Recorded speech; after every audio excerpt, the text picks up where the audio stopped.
Vandanam medical college principal Padmakumar ഇപ്പോൾ ഈ വിഷയത്തിൽ പ്രതികരിക്കാൻ ചേരുന്നുണ്ട്. ശ്രീ പത്മകുമാർ, മെഡിക്കൽ കോളേജിനെതിരെ ഗുരുതരമായ ആരോപണമാണ്. 5 വർഷം മുൻപ് ഒരു ശസ്ത്രക്രിയ ചെയ്യുന്നു, വയറ്റിൽ കത്രിക കുടുങ്ങുന്നു, അതിനുശേഷം അസഹനീയമായ വേദനയെ തുടർന്ന് അവർ എക്സ്റേ എടുക്കുമ്പോൾ ഈ കത്രിക നാം കാണുകയാണ്. ഇത് എങ്ങനെ സംഭവിച്ചു എന്നാണ് പറഞ്ഞത്. ഏത് ഡോക്ടറാണ് സർജറി ചെയ്തത് എന്ന് പോലും അവർക്ക് അറിയില്ല.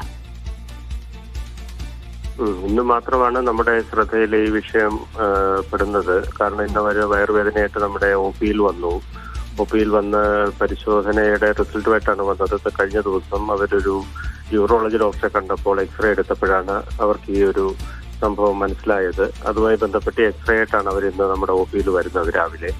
അതിനുശേഷം ഈ വിഷയത്തിൽ ഉടനെ തന്നെ തീരുമാനങ്ങൾ എടുക്കാനായിട്ട് അവരെ അത്യാവശ്യം ചില പരിശോധനകൾ നടത്തി അഡ്മിറ്റ് ചെയ്യാനായിട്ട് അവരോട് നിർദ്ദേശിച്ചു.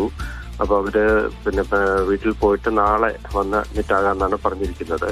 കൂടുതൽ നമ്മൾ പരിശോധനകളും മറ്റും നടത്തിയതിനു ശേഷം മാത്രമേ ഇതിന്റെ കൃത്യമായിട്ടുള്ളൊരു അവസ്ഥ ഇതെങ്ങനെയാണ് സംഭവിച്ചതെന്നുള്ളത് നമുക്ക് മനസ്സിലാക്കാൻ പറ്റുകയുള്ളൂ. ഡോക്ടർ, ഇപ്പോൾ പറഞ്ഞിരിക്കുന്ന ആശുപത്രിയുടെ ഭാഗത്തു നിന്നുണ്ടായിട്ടുള്ള ഒരു പ്രതികരണം എന്ന് പറയുന്നത് വളരെ പെട്ടെന്ന് കത്രിക പുറത്തെടുക്കാനുള്ള ഒരു സർജറി നടത്താം എന്നാണ് പറഞ്ഞിട്ടുള്ളത്. അതിലപ്പുറത്തേക്ക് ആശുപത്രിയുടെ ഭാഗത്തു നിന്നുണ്ടാകുന്ന നടപടികൾ എന്തൊക്കെയായിരിക്കും? പ്രധാനമായും അന്നത്തെ 5 വർഷം മുമ്പുള്ള സംഭവം ആയതുകൊണ്ട് തന്നെ ഇതിപ്പോൾ ഏത് ഡോക്ടറാണ് എന്നുള്ള കാര്യത്തിൽ നിങ്ങൾക്ക് പോലും ഒരു അറിവുണ്ടാകുമെന്ന് തോന്നുന്നില്ല. അങ്ങനെയാണെങ്കിൽ ഇനി അടുത്ത നീക്കം എന്താണ് ആശുപത്രിയുടെ ഭാഗത്തു നിന്ന്? ആദ്യം ഈ സ്ത്രീക്കുണ്ടായിട്ടുള്ള പ്രശ്നങ്ങൾ, ആരോഗ്യപരമായിട്ടുള്ള പ്രശ്നങ്ങൾ പരിഹരിക്കുക എന്നുള്ളതിനാണ് നമ്മൾ മുന്തിയ പരിഗണന കൊടുക്കുന്നത്.